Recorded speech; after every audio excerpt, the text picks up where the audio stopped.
قلب عاملين ايه؟ يا رب تكونوا بخير وصحة وستر من رب العالمين. عندك بطيخة ولقيتيها جبتها من السوق كده ولقيتها يعني مسخة شوي ملهاش طعم شوي. تعالوا نعمل ايس كريم بالبطيخ بأقل التكاليف عندك خالص. لو عندك البطيخة دي جبتيها من السوق ولقيتها مش عاجباكم هتطلع معاكم الطعم ده والشكل ده والحاجة التحفة الخطيرة دي وطعمها خرافي. تعالوا ندخل ونشوف احنا عندنا ايه. عندي نص بطيخة ماشي ببذرها بكل حاجة، يعني لا تخلي منها البذر ولا اي حاجة خالص. وصفة في منتهى السهولة، انت هتعمليها وتطلعي من مطبخك مجرد 10 دقايق ربع ساعة بالكتير. دي نص بطيخة ومعانا باكوين كريم شانتيه. عندك كريم شانتيه خام ماشي، هتحطي منه 5 معالق او نص كوباية. ومعانا اللي هناك ده اللي في الكيس هناك ده لبن نيدو. لبن النيدو ده تبع رغبتك برضه، لو مش موجود عندك ما تحطهوش، بس هو بيعزز الطعم عشان يخلي طعم الايس كريم بتاعنا احسن مليون مرة من اللي بنشتريه من بره. هناخد البطيخة بحالها بمالها كده بكل حاجة وهننزل بيها في الخلاط. هتضربيها ضربا مبرحا، يعني اضربيها ما ترحمهاش، اضربيها قوي يعني ما تخليش فيها اي حاجة خالص. وهتيجي بمصفى وهتصفيها كده. في المرحلة دي بقى هتدخليها بعد ما تصفيها كده، هتدخليها في الفريزر لمدة ساعة وتسيبيه لما يبقى البطيخ بتاعنا ده او العصير البطيخ بتاعنا ده يكون فيه قطع تلج. يعني مش هتشتغلي بيه على طول زي ما انا اشتغلت كده. انا اشتغلت كده عشان كان عندي قطع تلج وضفتها في البطيخ، لكن انت هتاخديه بحاله كده وهتدخليه الفريزر لمدة نص ساعة لمدة ساعة تبع ما تلاقيه بقى فيه قطع التلج دي. اما يكون فيه قطع التلج هتنزلي بقى بالكريم باللبن النيدو بتاعنا بالباكون لبن نيدو دول، وهتنزلي بكوباية الكريم شانتيه اهي.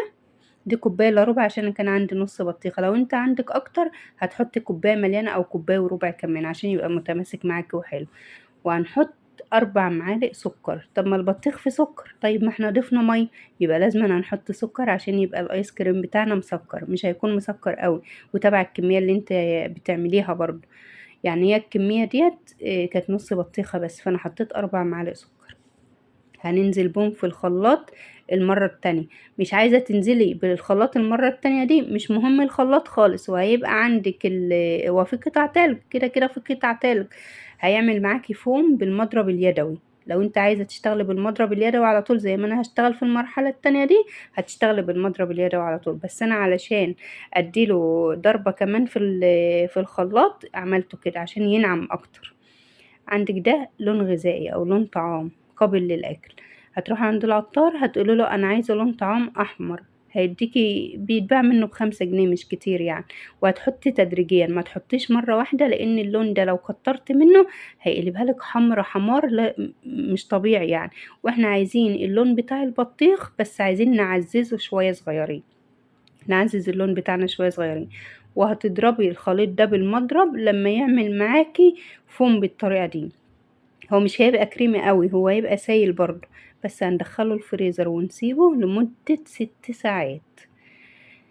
لمدة 6 ساعات بحالهم علشان الايس كريم ده يتماسك مع بعض. هتدخليه اي بولات عندك بقى، عندك علب زي اللي انا حاطه فيها دي ماشي، عندك بولة كبيرة وعايزة تدخليه على بعضه ماشي، في البولة اللي انت ضاربة فيها اي حاجة ايا كانت هتمشي معاك.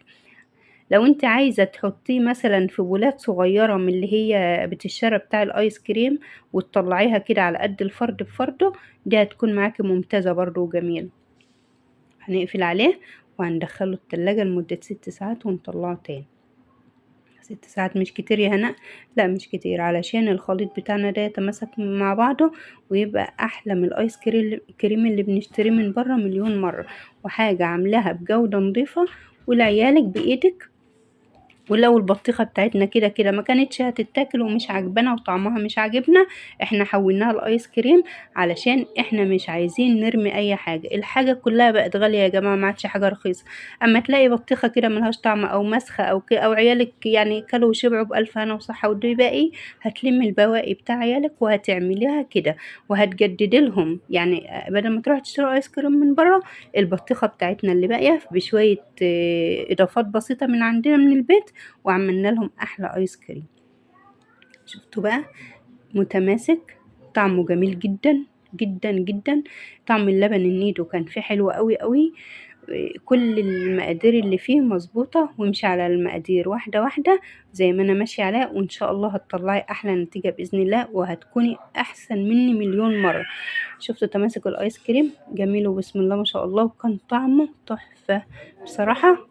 اول مرة اكل ايس كريم بالطعم ده، مش عشان انا اللي عاملاه يا جماعة، انت هتعملوه احسن مني بكتير، وهتدوقوا الطعم وهتلاقوا اللبن النيدو باين عندكم في الطعم، والكريم شانتيه باين، والبطيخ بتاعنا حاجة طبيعية عاملينها بإيدينا، ولا ضايفين ليها أي منكهات، ولا ضايفين ليها حاجة احنا مش عارفينها، وكل حاجة عاملينها بجودة نضيفة للعيان.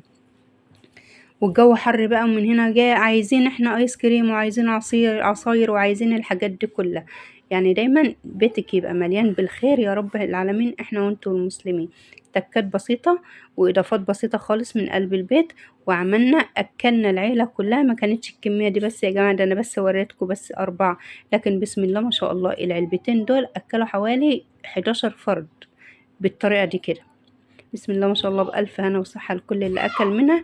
ولو عندك الصوص اللي أنا بحطه ده كان صوص باقي عندي كده في التلاجة بتاع فراولة، لو عندك موجود زيني بيه، مش موجود خلاص استكفي بالآيس كريم وخلاص. وعلى كده بألف هنا وصحة على قلوبكم.